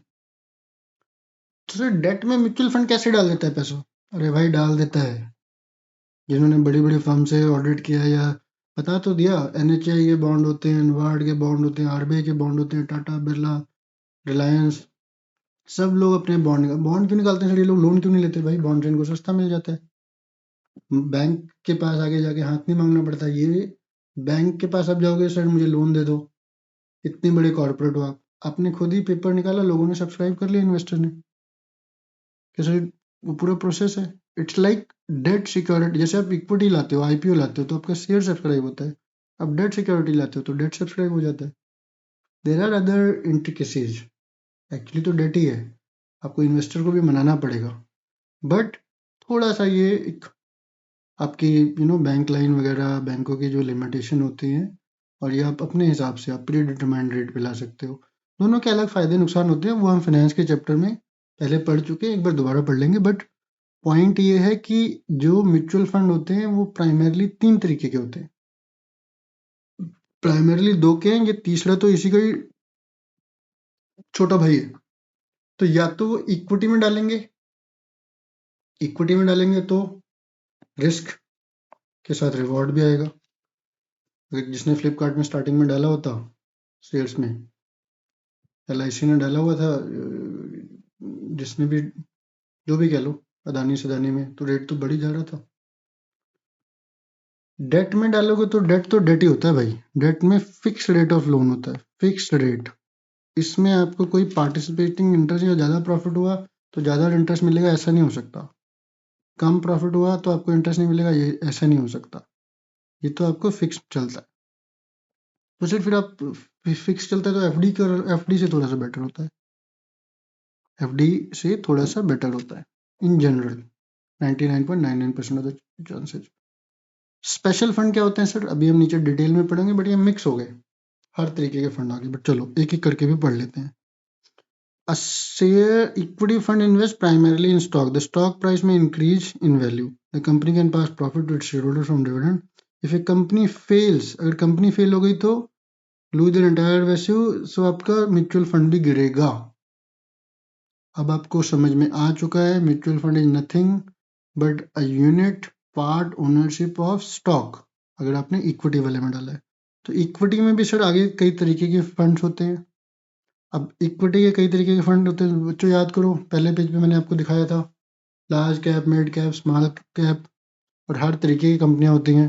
कुछ एक स्टेबल कंपनी है, कुछ एक कंपनियां जो रेगुलर डिविडेंड देती हैं, कुछ एक कंपनियां जो रेगुलर एक्सपेंशन कर रही हैं, कुछ एक कंपनियां हैं जो कुछ नहीं कर रही, शांति से बैठी हुई हैं। तो ग्रोथ फंड, सो इसमें टर्म कैपिटल तो investor best suited for long term investors. तो अभी आपने पैसा डाल दिया, जो कोई नया प्रोडक्ट आया था, I don't have the right example right now, but कोई भी इंडस्ट्री जो आगे ग्रो करने वाली है, अब तो चलो नाम खराब हो गया पेटीएम का या जोमेटो का, बट लाइक एलआईसी थी, वो आगे और पेनेट्रेट करेगी। साथ में अभी आपका एयू स्मॉल फाइनेंस बैंक आया है, आईडीएफसी फर्स्ट बैंक आया था 2-3 साल पहले। रोज ही कुछ ना कुछ कंपनियां आई जा रही हैं। तो वो लॉन्ग टर्म में आपको अगर उसका बिजनेस मॉडल ऐसा होगा तो लॉन्ग टर्म में ग्रो करके देंगे। एग्रेसिव, ये सुपर नेचुरल रिटर्न नहीं ना, तो पंटर बहुत होते हैं स्टॉक मार्केट में। तो जैसे लाइक जैसे मैं इसमें चलेगा पेयू और जोमेटो का नाम, इसमें किया आपने, ये बढ़ गए आपके, निकल के आपने प्रॉफिट कमा लिया, बाद में टेक्नोलॉजी हुई, कॉम्पिटिटर आया तो नीचे आ गए। इनकम फंड, ये आपकी बड़ी कंपनी है, लार्ज हिस्टोरिक कंपनीज, अब से टाटा हो गई या जो भी कह लो, जो आपको रेगुलर डिविडेंड देते रहती हैं। सो देखो सीधी सी बात है गाइस, ये बड़ा सिंपल है। You are CA final student, theory में मैं इतना ज़्यादा टाइम आपका लेना नहीं चाहता। हैविंग सेड, आपको एक बार कभी ना कभी तो ये पढ़नी ही थी।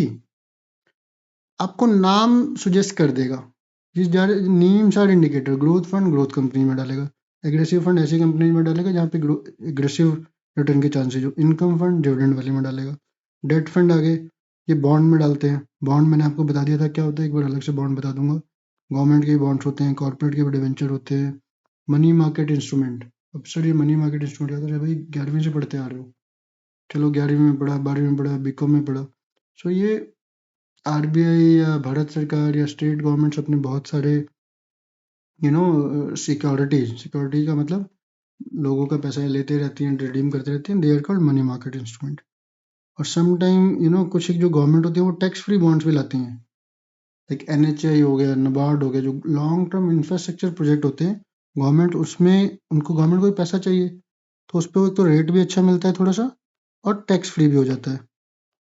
मार्केट से रेट को तो मतलब डबल बेनिफिट दे देती है गवर्नमेंट इसको डालने के लिए। तो इसमें भी अब अगर आपकी स्कीम ऐसी है, अभी आएगी ईएलएसएस वगैरह भी आएगी, तो आप ऐसे भी बॉन्ड्स में पैसा डाल सकते हो। Although there have been past exceptions, they are less volatile, often produce regular income, क्योंकि आपने उसी तरीके के बॉन्ड में पैसा डाला है। अब बताओ भाई, जो बॉन्ड होते हैं, जो बॉन्ड है, चाहे वो गवर्नमेंट के बॉन्ड है या पब्लिक के बॉन्ड है, तो उसमें जो कोई रिस्क होता है? हाँ जी सर, उसमें भी रिस्क होता है। However, like equity mutual fund, bond funds also have following। देखो इक्विटी में तो बहुत रिस्क होता है, स्टॉक मैंने आपको बता दिया। मिड टर्म में, शॉर्ट टर्म से मिड टर्म में तो बहुत ज्यादा रिस्क होता है। बहुत बड़ा बड़ा स्ट्रॉन्ग कंपनीज, मैं बार बार रिलायंस की बात करूंगा, अगले 1 महीने में उसका भी शेयर गिर सकता है, एसबीआई का शेयर गिर सकता है। शायद लॉन्ग टर्म में वो 100%, क्योंकि इतनी बड़ी मार्केट है, वो चल ही जाएगा अगर इंडियन इकोनॉमी चलेगी तो, बट शॉर्ट टर्म में गिर सकता है। तो डेट में ये था इक्विटी के बाद। तो डेट में क्या रिस्क होता है? सर इंटरेस्ट रेट रिस्क है। एक बंदे ने आपसो, या बॉन्ड था, प्राइवेट सेक्टर ने, टाटा ने बॉन्ड निकाला हुआ था 8%, 8.5% पे। अब मार्केट में इंटरेस्ट रेट 4% आ गया, तो टाटा वो आपको 3 साल 8% थोड़ी ना देगा। वो क्या करेगा, आपका आगे आएगा प्रीपेमेंट, वो आपका पे कर देगा।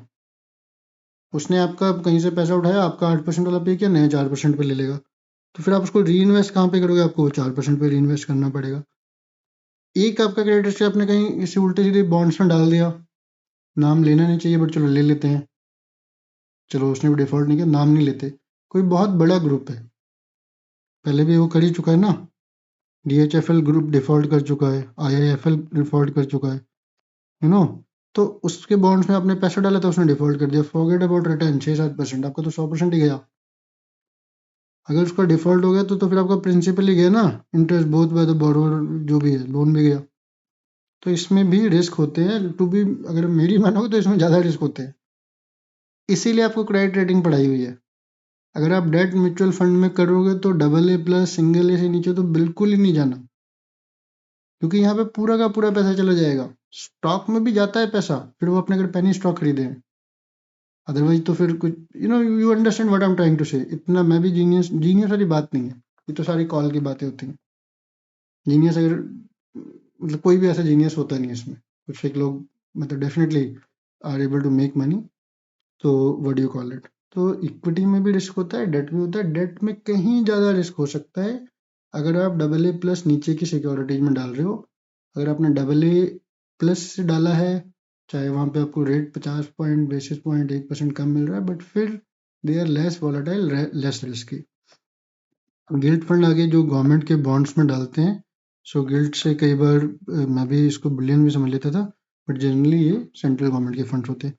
अगर क्विकली स्पेशल फंड्स भी कर लेते हैं, then will cover in the next chapter, will take some break and then will cover it in the next chapter, क्योंकि ऑलरेडी यू नो मुझे लगता है कि 1 घंटे का लेक्चर हो जाएगा। तो स्पेशल फंड्स क्या होते हैं भाई? इंडेक्स फंड, ओहो हो, यही तो मैं पढ़ाना चाहता था इतने टाइम से। इंडेक्स फंड क्या होता है बच्चों? भाई 1 घंटे से पढ़ रहे हो, अब तो बताओ। तो सर ये तो आपने पढ़ाया ही नहीं, पढ़ाया था। इंडेक्स देखो, सीधी सी बात है, म्यूचुअल फंड कुछ नहीं है, पैसा सबसे इकट्ठा किया, कहीं ना कहीं किसी एसेट क्लास में डालना है। एसेट क्लास कितने तरीके की होती थी आपको बता दिया। Within stock multiple asset class हो सकती हैं, within debt multiple asset class हो सकती हैं।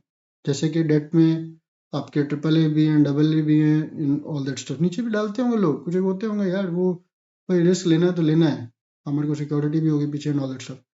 इंडेक्स फंड वो होते हैं जो सिर्फ इंडेक्स वाले, इंडेक्स और basket of share which represent the economy of the country, जो निफ्टी वाले स्टॉक्स में ही सिर्फ पैसा डालेगा। तो ऐसे फिर हम डायरेक्टली क्यों नहीं डालते भाई? डायरेक्टली 50 कंपनी में डालने का पैसा है आपके पास, डाल सकते हो। एक एक शेयर सबका ले लो। अब एक शेयर अगर आप लेने जाओगे सबका तो आपको ब्रोकरेज भी लगेगी। तो बेनिफिट ऑफ म्यूचुअल फंड भी हमने पढ़ लिए थे। तो आपने म्यूचुअल फंड में डाला, जो इसकी कमीशन है फिक्स है, बट आप इंडेक्स फंड में तो वैसे भी अभी पढ़ेंगे, थोड़ा कमीशन भी कम होती है इसकी, मतलब जो फंड हाउस की चार्जेस भी कम होते हैं, क्योंकि सिलेक्टेड स्टॉक्स में डालना है। Index is a barometer which highlights the upward and downturn sentiment of a stock market. Do you agree or not?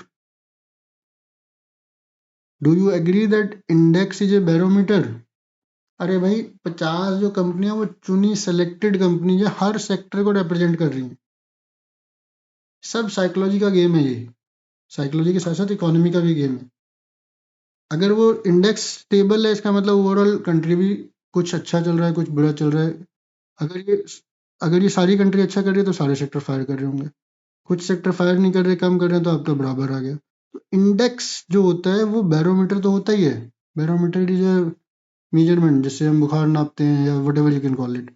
तो बैरो index, Nifty, Sensex are largely, I will say largely, the barometer of the highlight the upward and downturn sentiment of the stock market, represent the economy of the country. In index, every share has a specific weightage. On an aggregate basis तो सबका मिलके 100 बन जाता है, सबके basis होते हैं। The funds gets invest, और ये भी क्या है कि जो इंडेक्स में भी कोई स्टॉक अगर नीचे हो गया, पिट गया, तो उसको इंडेक्स से बाहर निकाल देते हैं। जो भी top 50 shares from all multiple industries से इनको वेटेज मिलती है। The funds get invested in stock exactly in the same weightage which it base in the index. तो सीधी सी बात है, जो म्यूचुअल फंड ने पैसा उठाया, जो एनएससी के शेयर है, निफ्टी या सेंसेक्स के शेयर्स है, उसका पता होता है हमें कि क्या वेटेज होती है। तो पब्लिक डाटा आप गूगल करके देखोगे एनएससी की क्या वेटेज है। जैसे कि रिलायंस के शेयर्स के आगे 11% वेटेज है पूरे रिलायंस ग्रुप की। तो रिलायंस के डिफरेंट डिफरेंट कंपनी की जितनी जितनी वेटेज है, उसमें उतना उतना पैसा वो उतने परसेंटेज के हिसाब से डाल देगा। Generally index funds are low cost funds as they are passively managed funds. Guys, इसका क्या मतलब है? इसका सीधा सा मतलब ये है कि इसका फंड मैनेजर बनने के लिए आपको 10 साल के एक्सपीरियंस की जरूरत नहीं है। इन फंड्स का फंड पहली बात तो जरूरत ही नहीं है। अगर आपके पास अपना पैसा है, ब्रोकरेज की खर्चा बचाना पड़ेगा, तो आप डायरेक्टली भी डाल दो। अगर आप फंड हाउस में बैठ गए तो आपको बस वही गूगल करना है, एनएससी बीएससी का क्या ब्रोकरेज है, मतलब एनएससी बीएससी भी मिल जाएगा, मतलब क्या वेटेज है, उन्हीं शेयर्स को उतने उतने वेटेज से खरीद के डाल देना है। तो इसमें कोई रेगुलर काम नहीं करना। बट हाँ, ये है कि अभी मैं एक एरर रेशो पढ़ेंगे उसमें, तो उसका वेटेज चेंज नहीं होना चाहिए। तो जैसे जैसे वो पढ़े, जो बढ़ेगा घटेगा, आपका भी बढ़ते घटता रहेगा। Index fund deliver the same return which the market deliver in the same proportion as it weighs and will receive the same return what index delivers. I hope you understand. International funds क्या होते हैं? जो which raise money in India but invest globally. Offshore, India के source से दूर, जो बाहर पैसे लाते हैं इंडिया में इन्वेस्ट करते हैं। सेक्टर स्पेसिफिक बहुत सारे, मेरा तो बड़ा मन है सर, आई लाइक मेरे को बचपन से पावर बहुत पसंद था, मुझे टेलीकॉम बहुत पसंद है। बीच में मुझे थोड़ा सा एयर साइड इंडस्ट्री भी अच्छी लग रही थी, बिकॉज नॉट बिकॉज कि वो कुछ पैसा कमाएगी, but I just wanted to support that industry. Support करने के लिए तुम ही बैठे हो। यू नो आपको पता चल जाता है, जब 2,000-2,500 रुपये का टिकट होगा, सारा इंडिया ट्रेवल करेगा, तो अल्टीमेटली अगर फ्यूल भी उसी रेट में आ रहा है, तो आपकी अपनी चॉइस है। तो आपका इंफॉर्मेशन टेक्नोलॉजी बड़ी ग्रो कर रही थी, तो आप इंडस्ट्री स्पेसिफिक डाल सकते हो। मनी मार्केट फंड जो सरकार के पैसों में ही डालते हैं, preservation of the capital, treasury bills, G sec, short term period के लिए, तो less vulnerable from the changes. Funds of funds जो मल्टीपल फंड्स में डालते हैं पैसे, which invest in other mutual funds, भाई उसने बना लिया कि जो 4-5 म्यूचुअल फंड अच्छे चल रहे हैं इसमें डबल खर्चा पड़ रहा है आपका, बट चलो एनी हाउ। डबल खर्चा कैसे पड़ रहा है? क्योंकि वो जो म्यूचुअल फंड है वहाँ पे भी फंड मैनेजर की फीस जा रही है, यहाँ पे फंड मैनेजर की फीस जाएगी, इधर from the same fund family और from other mutual fund.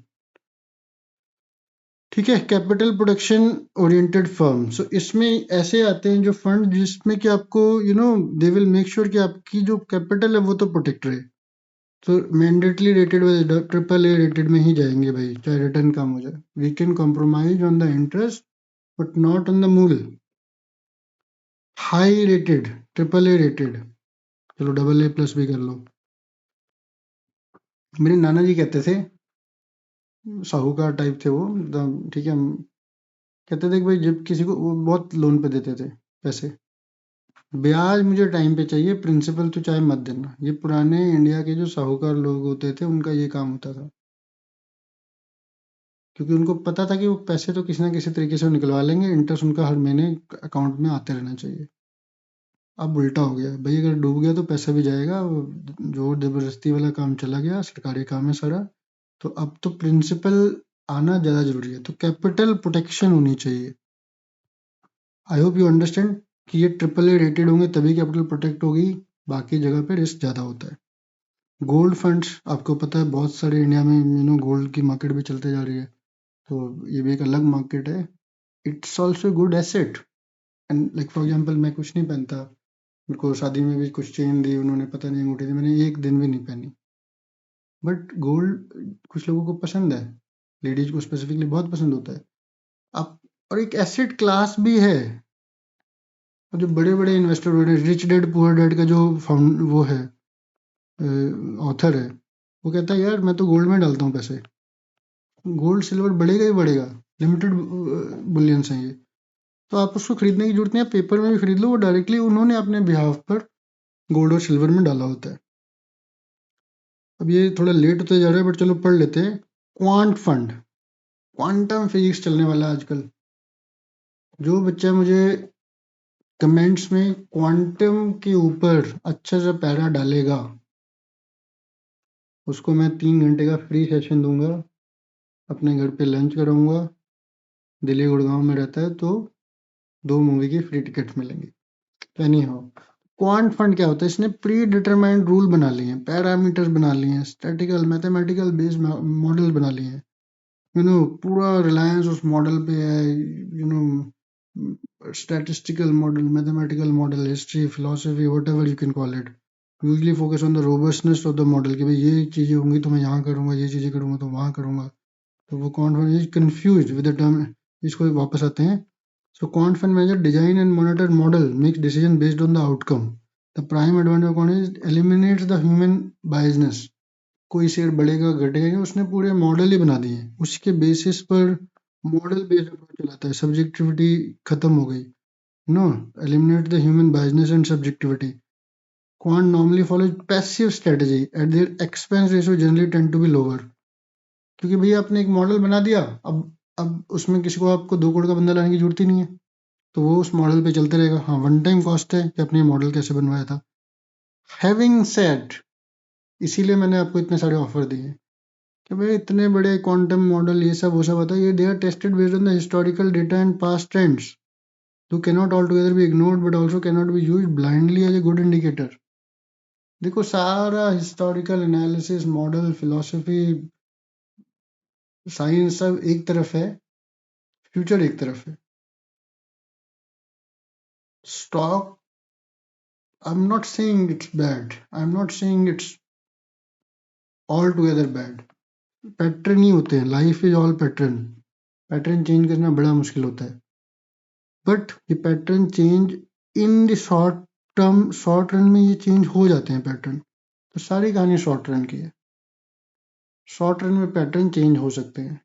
Covid आएगा, हमने कभी नहीं सोचा था कि वर्क फ्रॉम होम होगा या पूरा ट्रांसपोर्ट हो जाएगा, दिल्ली का बंदा चंडीगढ़ नहीं जा सकता, जो बंदा जहाँ फंसा वहां फंस जाएगा, होता है। तो quantum models are based on historical data and past trend, इसीलिए इनका एक्सपेंस रेशो कम होता है। मैंने आपको ज़्यादा ज्ञान दे दिया। Having said, quantum physics, quantum techniques are going to rock in future, इसीलिए ये 10वें नंबर पे आया है, but this is an important model. थोड़ा सा यहाँ पे मैंने एक लाइन बीच में मिस कर दी थी, which was not directly related, इसलिए मिस किया था। तो क्वांटम जो फंड मैनेजर होते हैं, आप उसको इंडेक्स फंड मैनेजर से कंफ्यूज मत करना।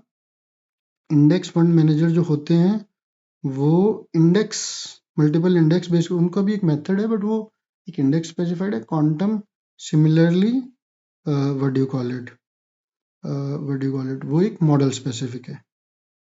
ये भी क्विकली खत्म कर लेते हैं। ओनरशिप क्लासिफिकेशन म्यूचुअल फंड की, अभी हम म्यूचुअल फंड के टाइप्स पे ही हैं।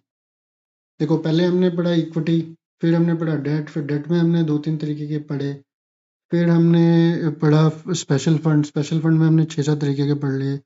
अब आ गया क्लासिफिकेशन ओनरशिप के टाइम पे, जो सिर्फ म्यूचुअल फंड सिर्फ पब्लिक सेक्टर में डालते हैं या पब्लिक सेक्टर से स्पॉन्सर्ड है, जो प्राइवेट सेक्टर से स्पॉन्सर्ड है। अब यहाँ पर SBI का भी म्यूचुअल फंड है, यहाँ पर आपका HDFC का भी म्यूचुअल फंड है, फॉरेन म्यूचुअल फंड है, यहाँ पे आपका फ्रैंकलिन का भी म्यूचुअल फंड है। ठीक है, तो ये ओनरशिप के बेसिस पे आ गए। डायरेक्ट प्लान वगैरह बाद में करेंगे। चलो गाइज, आई थिंक हमने कितना कवर कर लिया, आई थिंक हमने काफ़ी कवर कर लिया, but still a lot of things to be covered in important chapter. 20 practical question है, सारे करेंगे, बट सारे करने से पहले एक बार हमें म्यूचुअल फंड होता क्या है, तरीके क्या होते हैं, टाइप्स क्या होते हैं, फंक्शंस क्या होते हैं, एडवांटेज डिसएडवांटेज, आप सबको फंड मैनेजर के लिए भी तो तैयार करना है। आपको एक बार जरा दोबारा सोचिए, are you actually interested to invest?